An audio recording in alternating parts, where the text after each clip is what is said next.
जब हिंदू मुसलमान और धर्म के नाम पर देश को पीछे की तरफ धकेलने का धंधा जोरों शोरों से चल रहा हो, शिक्षा, स्वास्थ्य, रोजगार से परे जनता को यहाँ वहाँ उलझाया जा रहा हो, ऐसे दौर में एक बच्चे का आविष्कार न केवल सराहनीय है बल्कि नफरती माहौल में एक सकारात्मक ऊर्जा है। अंधेरे में रोशनी की किरण है, उम्मीद है जो न जाने कितने गली कूचों और मोहल्लों से उठ रही है। हम यहाँ बात कर रहे हैं बुलंदशहर के 17 वर्षीय आदित्य कुमार की, जिसने 25,000 रुपए की लागत में एक AI टीचर रोबोट तैयार कर सबको हैरान कर दिया। नमस्कार, मैं हूं आपके साथ मुबशरा परवीन और आप देख रहे हैं आर्टिकल 19 इंडिया। दोस्तों, वीडियो की शुरुआत करते हैं 3 तस्वीरों के साथ। पहली तस्वीर उत्तर प्रदेश के जिला बुलंदशहर की है, जहां 17 साल के आदित्य कुमार ने महज 25,000 रुपए में AI टीचर रोबोट बनाकर बड़े बड़े टेक्नोलॉजी विशेषज्ञों को हैरान कर दिया। दूसरी तस्वीर पाखंडी बाबा बागेश्वर धीरेन्द्र शास्त्री के कदमों में लौटते विदेश से पढ़े लिखे राजघराने से ताल्लुक रखने वाले केंद्रीय मंत्री ज्योतिरादित्य सिंधिया। और तीसरी तस्वीर में भगवा चोला पहने अपनी जिंदगी को नफरत की आग में झोंकता युवा नौजवान, जिसे नफरत के अलावा कुछ नजर ही नहीं आता। लेकिन इन सब के बीच जब नजर जाती है आदित्य कुमार जैसे होनहार बच्चों पर, तो लगता है कि समाज की उम्मीदें अभी जिंदा है। देश का भविष्य बहुत सुनहरा है। गरीब परिवार में पला बड़ा आदित्य जिस उम्र में बच्चों को अठखेलिया और दोस्तों के साथ सैर सपाटा करना पसंद होता है, दुनियादारी से परे अपने सपनों में रहना पसंद होता है, उस उम्र में इस AI रोबोट को बनाने में आदित्य ने कई साल मेहनत की। मैम, वर्ल्ड में सबसे बड़ी बिल्डिंग कौन सी है? दुनिया की सबसे ऊंची इमारत बुर्ज खलीफा है बच्चों। क्या आप इसके बारे में कुछ और जानना चाहते हैं? यूपी के जिले बुलंदशहर के इस बच्चे ने जो कारनामा करके दिखाया, इसे करने के लिए बड़े संस्थान और तगड़े इंजीनियर लाखों करोड़ों खर्च करते हैं। लेकिन बुलंदशहर के शिवचरण इंटर कॉलेज के छात्र आदित्य कुमार ने इसे महज 25,000 रुपयों में करके दिखा दिया, जिसकी आज देश भर में चर्चा हो रही है। बड़ी बात यह भी है कि आदित्य के पास ना कोई हाई फाई सुविधाएं थी, ना बड़े कमरे, ना एक्सपर्ट्स, बल्कि 17 साल के आदित्य कुमार के पास था तो केवल कुछ कर गुजरने का जुनून और जज्बा। वो जुनून जिसे विदेशों में पढ़ लिखने वाले भी नहीं कर पाते, जैसे कि ज्योतिरादित्य सिंधिया। इनके बारे में आगे बात करेंगे, लेकिन अभी बात आदित्य के गजब के कारनामे की। आदित्य ने इस रोबोट टीचर का नाम सोफी रखा है।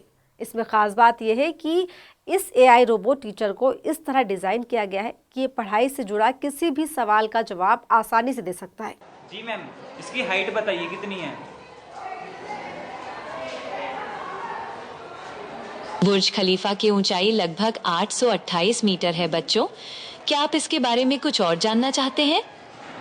मैम, आप हमको ये बताइए कि 100 + 92 कितने होते हैं? इतना ही नहीं, अपनी मेहनत और जज्बे को बुलंद करते हुए आदित्य का कहना है कि अगर उन्हें उचित सपोर्ट मिलता है तो वो ऐसा 3D ह्यूमन टीचर बना सकते हैं जो केवल बोले और सुने ही नहीं बल्कि लिख भी सके, भावनाएं समझ सके और क्लासरूम में बच्चों की मनोदशा के मुताबिक उन्हें गाइड भी कर सके, ठीक एक इंसान की तरह। लेकिन सबसे बड़ा सवाल यह है कि इस नफरत भरे दौर में, जहाँ सियासतदानों ने धर्म का चोला पहनकर इंसान को इंसान का दुश्मन बना दिया है, वहाँ के आदित्य जैसे युवा नौजवानों के विजन, उनके आविष्कार की कोई वैल्यू होगी? इसका जवाब आपको दूसरी तस्वीर से मिल जाएगा।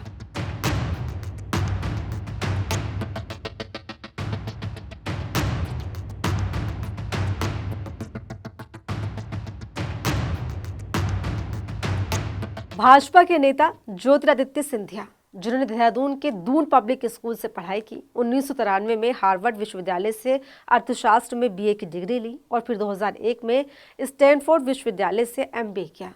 ये नाम जिन तक गरीब परिवार की पहुंच सपनों में ही होती है, वहां से पढ़ाई लिखाई करने वाले साक्षात धर्म के नाम पर पाखंड करने वाले, पर्ची देकर भविष्य बताने का ढोंग करने वालों के सामने नतमस्तक है।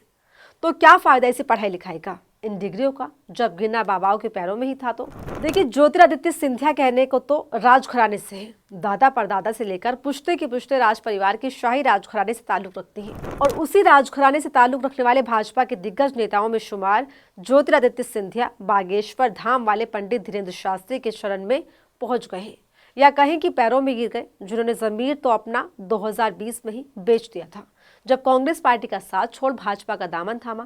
खैर, वो तो अलग बात है। लेकिन देखिए कि कैसे राजघराने के परिवार के जाने माने चेहरे बिल्कुल पाखंडी बाबा के कदमों में झुके चले जा रहे हैं।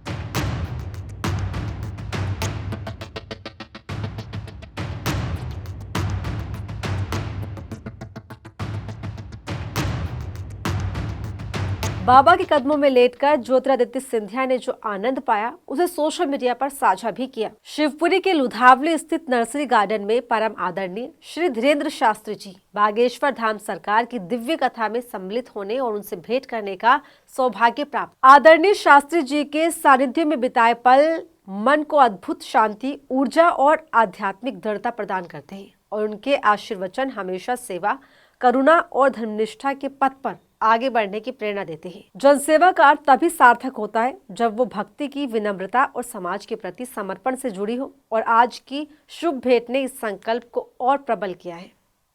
दोस्तों, केंद्रीय मंत्री ज्योतिरादित्य सिंधिया के बारे में आपको एक बात और जाननी चाहिए, वो ये कि लोगों को धर्म के आड़ में उल्लू बनाने वालों ने अपनी औलादों को कहां से कहां पहुंचा दिया है।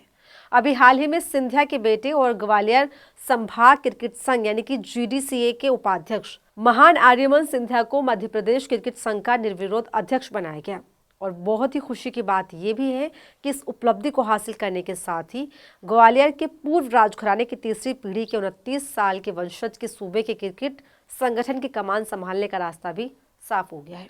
खैर, ये तो ठहरे नेताओं मंत्रियों के बच्चे जिन्हें कैसे न कैसे किसी भी अच्छी पोस्ट पर बैठा दिया जाएगा, लेकिन आपके बच्चे कहाँ हैं वो इस तस्वीर से समझिए।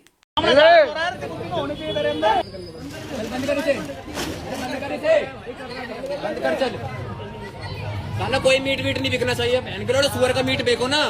राजधानी दिल्ली की ये तस्वीरें हैं जहां यही नौजवान युवा गले में भगवा गमछा डाले, माथे पर तिलक लगाए चले धर्म का प्रचार करने, रक्षा करने।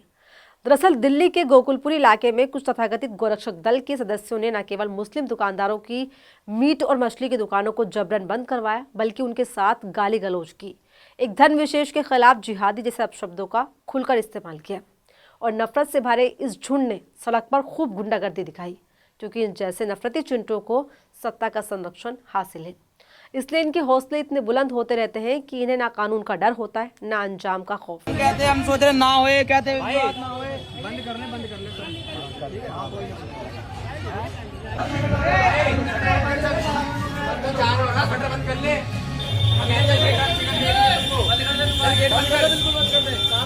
इस तरह देश की राजधानी दिल्ली से तस्वीर निकलकर सामने आई है जो बताती है कि वाकई दिल्ली में 27 साल बाद सनातनी सरकार आई है, तो इसके रुझान भी तो आने जरूरी है। 27 साल बाद कोई सनातनी सरकार भी पहली बार आई है। बाकी आप समझ सकते हैं कि गोरक्षक दलों की गुंडागर्दी और हिम्मत को बढ़ावा कौन दे रहा है और इस स्थिति में आदित्य कुमार की जगह कहाँ है और नेताओं के बच्चों की कहाँ। केंद्रीय गृह मंत्री अमित शाह के बेटे ICC के चेयरमैन जय शाह, हाल ही में बिहार NDA के घटक दल उपेंद्र कुशवाहा के बेटे दीपक प्रकाश, जिन्हें शपथ समारोह में पिताजी की तरफ से सरप्राइज में मंत्रिमंडल में जगह दी गई, बिना चुनाव लड़े और जीते।